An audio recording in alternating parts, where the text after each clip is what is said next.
by their conscience, went out one by one, beginning with the oldest, even to the last. And Jesus was left alone, and the woman standing in the midst. When Jesus had raised himself up and saw no one but the woman, he said to her, "Woman, where are those accusers of yours? Has no one condemned you?" She said, "No one, Lord." Jesus said to her, "Neither do I condemn you. Go and sin no more." Second word, same stone. God, my brothers and sisters, is more merciful than we think, and he's more merciful than we are. I need to say it again, and somebody need to type it.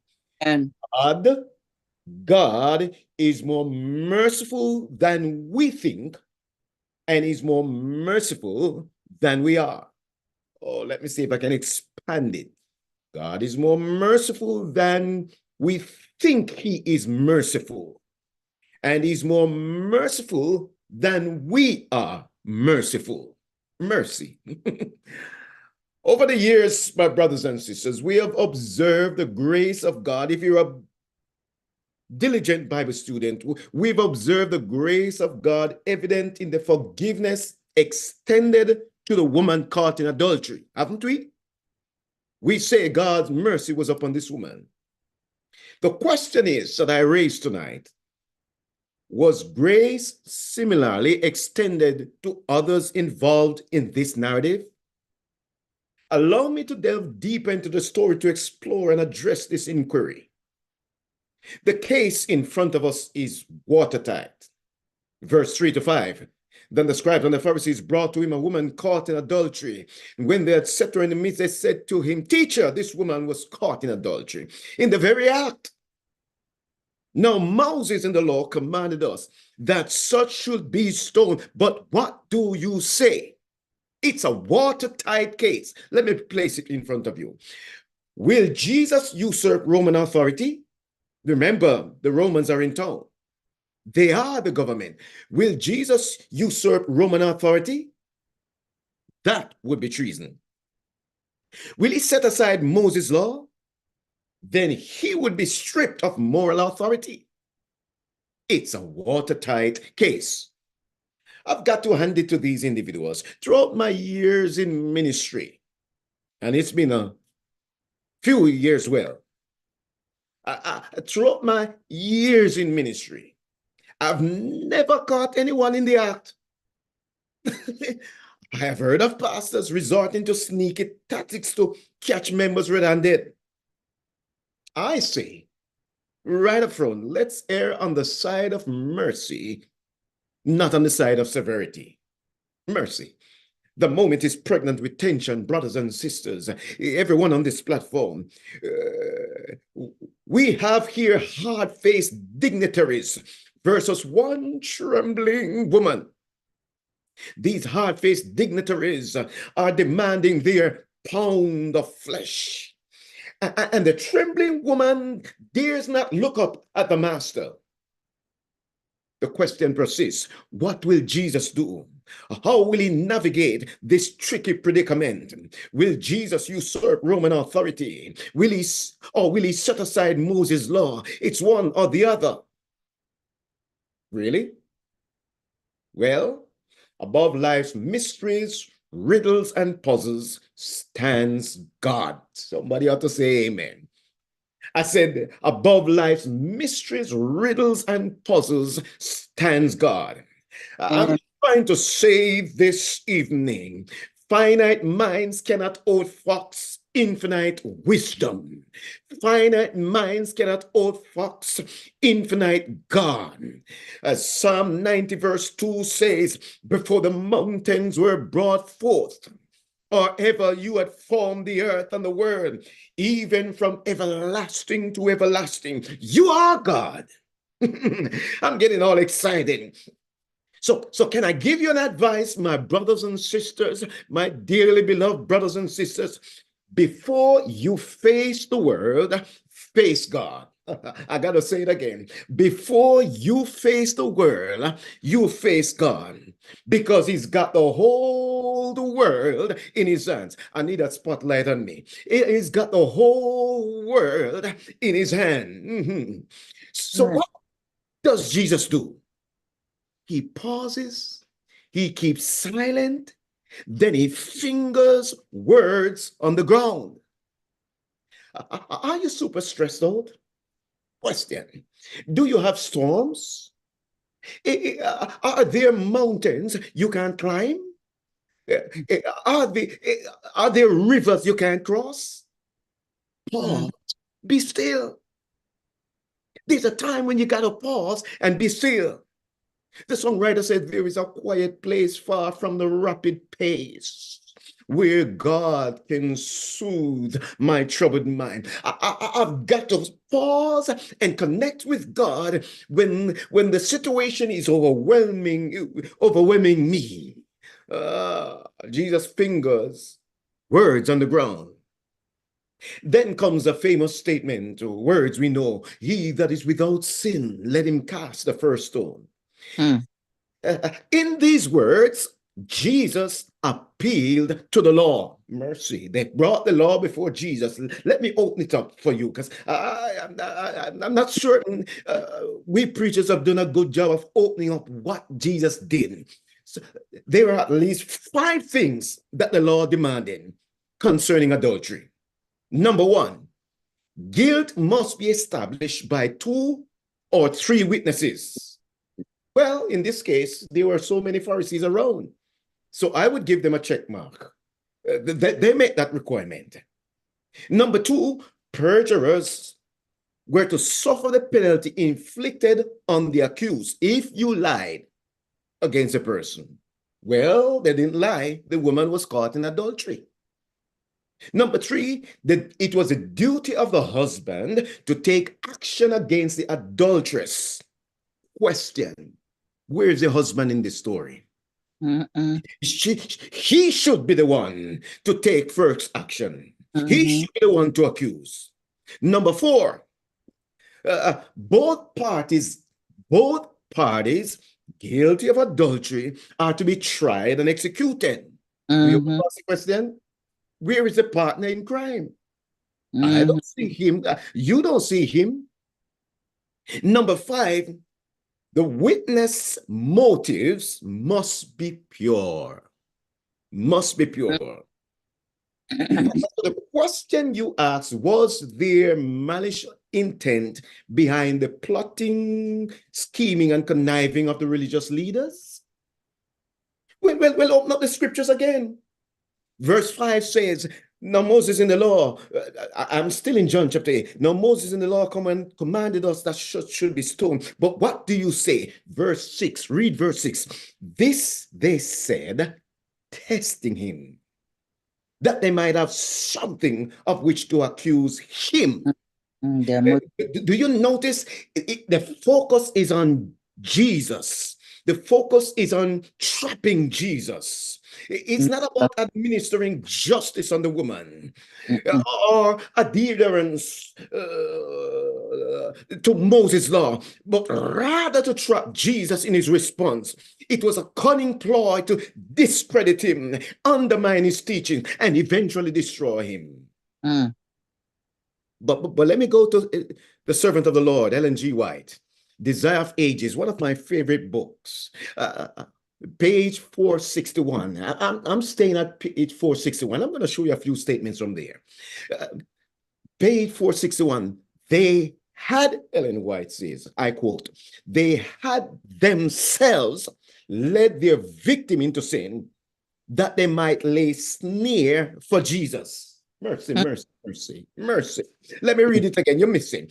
They had, the Pharisees, they had themselves led their victim, the woman, into sin that they might lay snare for Jesus. I've read it. You can draw all sort of conclusions. I don't have time to stop, but think about it.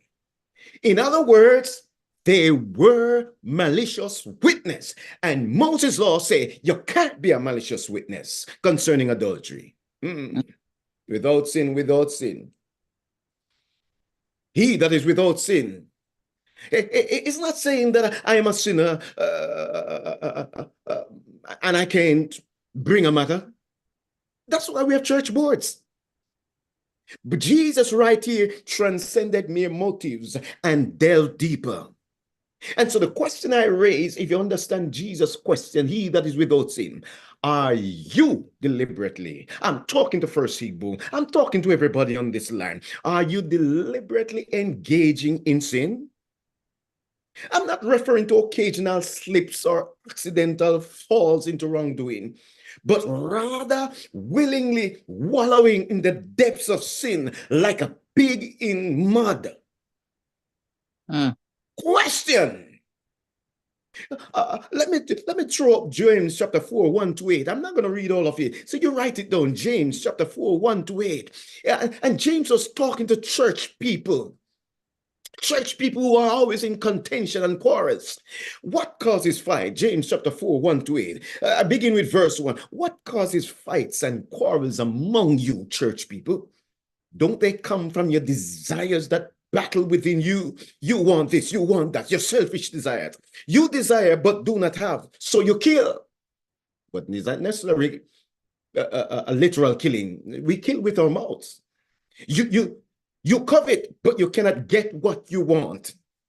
So you quarrel and fight. Mercy. It's happening in church. You do not have because you do not ask God. When you ask, you do not receive because you ask with wrong motives, that you may spend what you get on your pleasures. You adulterous people. And it's not literal adultery, I think here. It's playing church. It's playing with Satan and then trying to play with God. It's having one foot in and one foot out. Because later on in verse 8, he says, wash your hands, you sinners. Purify your heart, you double-minded. When it comes to Christ, when it comes to God, we've got to fix our mind on him. Our minds must be stayed on him. Like the psalmist, my heart is fixed on you, oh God. And he repeats it, my heart is fixed on you. Though it's not the time to be playing iffy when it comes to God. No, it's not the time to play iffy when it comes to your soul's salvation. He that is without sin. Amen. Remember now, grace doesn't give us license, or the attitude of grace doesn't give us license to continue sinning. You got to write on Romans 6, 1 to 2. What shall we say then? Shall we go on sinning so that grace may increase? No. By no means, Mami Alozi. We are those who have died to sin. How can we live in it any longer? We've got to make determined effort to leave sin behind. Well, watch now, brothers and sisters. Mercy putting on working clothes. Watch grace putting on working clothes. I asked a question early on. We know the woman received mercy from the Lord, but is it true that others in this narrative, in this story, also received mercy? Did God in this one instance, many birds flying around, a second bird, did he use one stone, as we would say, to kill two birds? Well, watch mercy in action. I've got to make my statement again. God is more merciful than we think, and he's more merciful than we are. Somebody ought to write it in the chat. Somebody's just joining. God is more merciful than we think, and he's more merciful than we are. I said, watch mercy putting on working clothes right now. Come with me, my brothers and sisters. Come with me. When Jesus writes, follow me now. When Jesus writes permanently, the word is permanently. It is upon stone tablets. Do you remember? That's the 10 Commandments. We said it on Sunday. I was building something. When he writes permanently. In the next instance, we see God writing permanently. It is upon the parchment of our hearts. Somebody ought to say amen. I'm getting all excited. I said, when God writes permanently in the Bible, it is upon tablet stones. We saw that with the Amen. establishment of the Ten Commandments. But when he writes it permanently in the second instance, it is upon the parchment of our hearts. And I won't write it any longer upon stones, Hebrews 8:10-12, but I'm going to write my laws upon your heart. Somebody ought to say amen. Watch Amen. mercy. Watch mercy putting on working clothes. In our narrative, Jesus traces words in the dust. Do you notice? This prompts a few questions. Number one, what is he inscribing? What is he writing? Answer, their sins, the concealed guilt of their lives. Question number two, you get it? Jesus opts for the medium of dust. Why? Answer, it's transient. It's easily erased. It's swept away. If you write anything in the dust, it will sweep away. True or false? True, true. Question number three. Is it possible, watch mercy, putting on working clothes, is it possible that Jesus wrote in a language understandable only to the educated? Yes, there were educated elders present in this narrative. Run the question again. Somebody type the question in the chat. Is it possible that Jesus wrote in a language understandable only to the educated elders present? Oh. In John 7:34-35, Jesus indicates a familiarity with Greek. He knew Greek, suggesting he could communicate directly with Greek-speaking individuals. Let me jump to John chapter 7 as a test proof. John chapter 7:34-35. Write it down, read it later. You will look for me. I got to run fast. And notice my time is slipping away from me. You will look for me, but you will not find me, says Jesus. And where I am, you cannot come. Listen to what the Jew says. Listen to what the Jew says. The Jews said to one another, where does this man intend to go that we cannot find him? Will he go where our people live, scattered among the Greeks, and teach the Greeks? Did anybody catch it? Jesus knew Greek, but you know a few languages. So why is it the creator of the world wouldn't know a few languages too? We know from the study of elders and the Pharisees that they were educated folks. They knew languages. Will he go where our people live, scattered among the Greeks, and teach the Greeks? Why ask that question? Because they knew that Jesus knew Greek. This is further supported by John. I'm still in the book of John. In John 12:20-21, if you know that passage, some Greeks came to see Jesus. And we preachers would say, we would see Jesus. When we ask a preacher to preach and he preaches well, we said, we saw Jesus. It's coming from this passage because some Greeks came looking for Jesus. They express a desire to see Jesus, and Jesus engages them. If you go to John 12:20-21, John chapter 12:20-21, Jesus engages them without the need for an interpreter. The point is that Jesus knew Greek. In our narrative, Jesus writes in a language intelligible only to the educated class. And that is grace and mercy.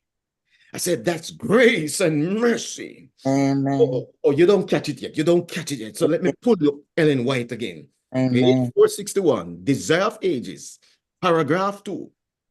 There, traced before them, where the guilty secret of their own lives, Ellen White says, the people looking on. The people, other people were there. The mass looking on saw the sudden change of expression and pressed forward to discover what it was that they were regarding with such astonishment and shame. So they went and looked. Where I come from, the word we would say is they were fast. Next statement. They trembled, the elders. That's page 461, paragraph 4. That was paragraph 2. Paragraph 4. They trembled lest the hidden iniquity of their lives should be laid open to the multitude. Remember, they came looking. Now, 2 paragraphs later, she says they trembled lest the hidden iniquity of their lives should be laid open to the multitude. And one by one, with bowed heads and downcast eyes, they stole away, leaving their victim with the pitying Savior, with the merciful Savior. Oh, you miss it, brethren. You miss it. So let me see if I can put it where you can reach it.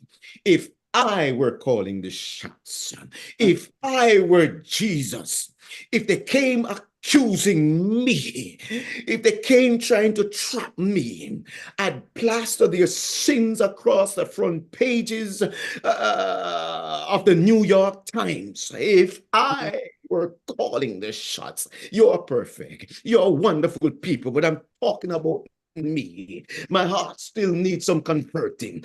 If I were calling the shots, if I were Jesus in that situation, I'd make sure they're trending, their sins would be trending on shows like The Tonight Show.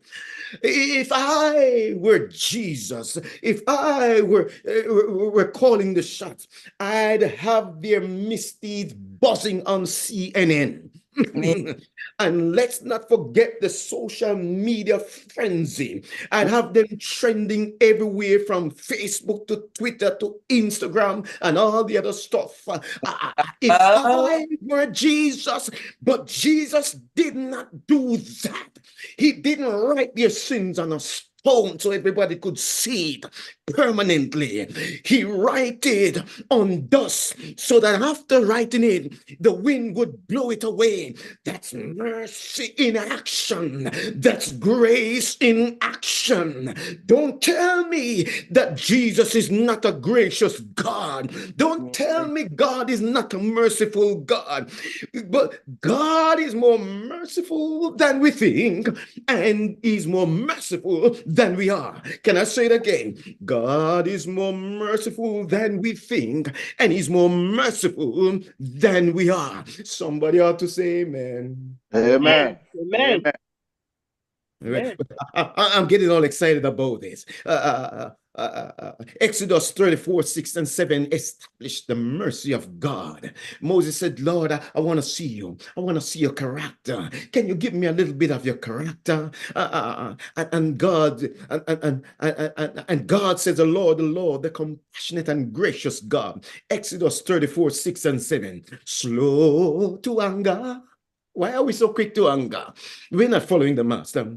Abounding in love and faithfulness, maintaining love to thousands, and forgiving wickedness, rebellion, and sin. What a compassionate and gracious God we have. Brothers and sisters, what a patient and slow to anger Lord we have. What an abundant source of love and faithfulness is He. What a multitude His mercy extends to. What a forgiving God. He pardons wickedness. He pardons rebellion. He pardons sin. What a God we have. Thank you, Jesus. Amen. But I just messed you up when I said He pardons wickedness, rebellion, and sin. We know in the Old Testament, sins could be forgiven. You got to stay with me for just a little bit more. Sins could be forgiven through the sacrificial system. We know unintentional. Somebody type unintentional, because I'm going to talk about 3 sins right now. We know unintentional sins could find forgiveness. If you sin unintentionally, Come on, type it in the chat. We know, number 2, deliberate, listen to me, but non-rebellious. So type in the chat, deliberate but non-rebellious. Deliberate but non-rebellious sins had a path to forgiveness. Read Leviticus 5, 1 and 10. Read Leviticus 6, verse 2, verse 3, verse 7. Come on, type it in the chat quickly. You got to do a Bible study on it. Leviticus 5, verse 1 and verse 10. Leviticus 6, verse 2, verse 3, verse 7. We know, let me quickly get you back to it. Unintentional sins could be forgiven. We know deliberate but non-rebellious sins could be forgiven. The burning question is, could those who committed high-handed rebellious sins of presumptions find forgiveness? That's the third sin. Could those who committed high-handed, rebellious sins of presumption find forgiveness? The answer is no. According to Numbers 15, 30, and 31, that person would be cut off. Did you see what I did a while ago? If you commit such a sin, you would be cut off. There was no provision in the sacrificial system. You die if you committed high-handed rebellious sins of presumption. High-handed. Let me give you a case. The case of Manasseh. I have time for Manasseh. 2 Chronicles 33, 1 to 2. 6 and 7, and 10 to 13. I'm going to read as fast as I can. Case of Manasseh. High-handed, rebellious sins of presumption. He committed it. Verse 1, 2 Chronicles 33. Manasseh was 12 years old when he became king, and he reigned 55 years in Jerusalem. Verse 2, but he did evil in the sight of the Lord, according to the abominations of the nations, whom the Lord had cast out before the children of Israel. Verse 6, also, I'm just giving you a little taste of who he is. He caused his sons to pass through the fire. In other words, he sacrificed his sons. He practiced soothsaying. He used witchcraft and sorcery. Are you still in verse 6? He consulted mediums and spiritists. What if anybody is hearing me? That's the Bible speaking. He did much even in the sight of the Lord to provoke God to anger. He even set up a carved image in the house of God. Can anybody be more wicked than Manasseh? Of which God had said to David and to Solomon his son, in this house and in Jerusalem, which you have chosen out of all the tribes of Jerusalem, I will put my name forever. Verse 10, and the Lord spoke to Manasseh and his people, but they would not listen. They would not listen. I mean, if Pastor Monroe speaks, if Pastor Okezie speaks, it's something. But when God himself speaks, you ought to listen. Therefore the Lord, verse 11, brought upon them the captains of the army of the king of Assyria, who took Manasseh with hooks, bound him with bronze fetters, and carried him off to Babylon. Now, when he was in affliction, mercy, watch this now, brethren. I said, watch mercy in action. Watch grace in action. Let's talk about the attitude of grace. Now, when he was in affliction, he besought the Lord his God. I said he called upon the Lord his God and humbled himself greatly before the God of his fathers and prayed. I said he prayed. He prayed to God, and God received his entreaty. In other words, God reached out in grace and mercy. God is more merciful than we think he is, and he's more merciful than we are. God is more merciful than we think he is merciful, and he's more merciful than we think he is merciful. He received his entry. God heard his supplication and brought him back to Jerusalem into his kingdom. Then Manasseh knew that the Lord was God. What a God.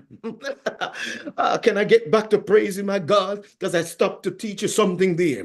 What a compassionate and gracious God we have tonight. What a patient and slow to anger Lord we have. Hallelujah. What an abundant source of love and faithfulness is he. What a multitude his mercy extends to. What a forgiving God. What a forgiving God. He pardons wickedness if we repent. He pardons rebellion if we repent. He pardons sin if we repent. Somebody type in the chat, if we repent. There's no case too hard for him. I think the songwriter brings it up. Marvelous grace of our love. Do you know the song of our loving Lord? Grace that exceeds our sin, our sin, our sin. Oh, you're just understanding the song now. No wonder David was another one. He committed adultery and he committed murder. He had a high-handed, rebellious sin of presumption. Listen to what he says. He's backing me up because there was nothing in the provision. There was nothing in the sacrificial system that David could offer a sacrifice to appease God. He should be cut off. He should be murdered. He should be in the land of the dead. Now listen to him in Psalm 51. Now you're going to understand Psalm 51. Let me read verse 1 and then let me read verse 16 and 17. I really want to get to verse 16 and 17, but I got to stop by verse 1 first. Psalm 51. Do you know that psalm? It's one of my favorite psalms. Every time I mess up, I go to this psalm. Psalm 51. Have mercy upon me, O God. This psalm is written after he killed Uriah and after he had sexual relations with Bathsheba. And after Nathan came to him and said, listen, you did this terrible stuff. You had this high-handed, rebellious sin of presumption, and there's nothing in the law, nothing in the sacrificial system that could atone for your sin. So David is appealing to God, because if there's nothing in the sacrificial system to appeal to, the only thing he can reach out to, the only person he can reach out to is a loving God, is an amazing God, is a God of grace, who extends his mercy to a multitude, who extends his mercy to sinners if they repent. Have mercy upon me, O God, according to your loving kindness, according to the multitude of thy tender mercies. Blot out my transgressions. Verse 16 and 17. For you desire not sacrifice. In other words, I can't offer any sacrifice for unintentional sin. I can offer a sacrifice. For deliberate but non-rebellious sin, I can offer a sacrifice. But for this thing that I have done, I can't offer any sacrifice. For thou desirest not sacrifice, else I would give it. Thou delightest not in burnt offering for the stuff that I did. The sacrifice of God, or a broken spirit, a broken and a contrite heart. Oh God, thou wilt not despise. Somehow David understood that even in the worst case scenario, with the violence of sinner, if he can reach out in penitence, if he can just reach out to God, if he can repent of his sins, God who is slow to anger, God who can forgive us of our sins, God who can throw our sins into the sea of forgetfulness, God who can throw our sins as far as the east is from the west, God would forgive him. For thou desirest not sacrifice, else I would give it. God, my brothers and sisters, is more merciful than we think, and he's more merciful than we are. And you know who got it? I'm bringing this to a close now. It's Paul. Does anybody remember Paul? Romans 9, verse 15. Paul says, so he says to Moses, I will have mercy on whomever I will have mercy. I will have compassion on whomever I will have compassion. If you repent, I will have compassion on you. If you repent, I will have mercy on you. So, brothers and sisters, as I bring this to a close, looking at the narrative, woman caught in the adultery, the elders, the Pharisees are on the other side. That day, God offered them grace just like the woman. I said, that day, Christ came not to condemn elders, but to save them. John 3, verse 17. Remember, John is writing this gospel. For Christ came not into the world to condemn you read verse 16, but you should read verse 17. Christ came not into the world to condemn. That day, to those robed in pretended holiness, these Pharisees and scribes, Jesus extended mercy. That day, to the so-called guardians of justice, Jesus extended mercy. But the elders walked away from salvation, from the Savior, and from mercy. And I wonder if someone right now is walking away from it. You may be listening to this message. I'm wondering. Sometimes we feel we're better than others. I got caught. You got away. Who's better? You're not better than me. I got caught. I go to prison. But you got away. We still did the same thing. Don't you know we are saved by grace alone? We're all a mass of sin and yet a mass of mercy. I'm just trying to say I'm just a sinner saved by grace. Because Christ is more ready to forgive than for you to confess. Christ is more ready to pardon than for you to transgress. Oh, brothers and sisters, let's adopt the attitude of grace. When God offers it to us, that's all I've been saying this week. Let's receive it fully, totally. Let's receive it. Father God, thank you for this amazing story.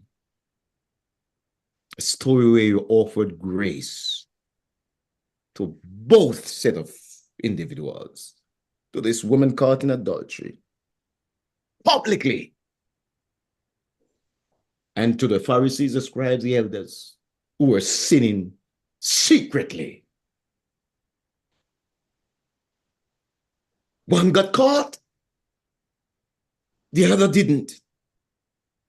But both set were sinners.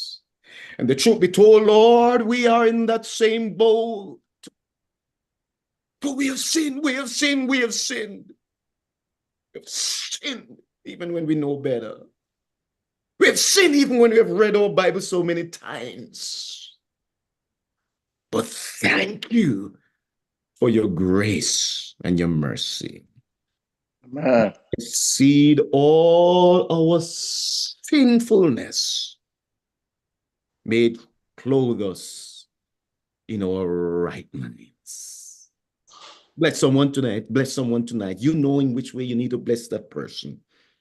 Maybe emotionally, psychologically, financially. Bless that person. Jane, I pray for your ministering servant in this part of the vineyard, Pastor Okezi. Pray for his family. I pray for every member of this church, every elder, every officer. May God, we spread the message of your grace to everyone. I tell you thanks. In Jesus' name, and let everybody say, Amen. Amen. Amen.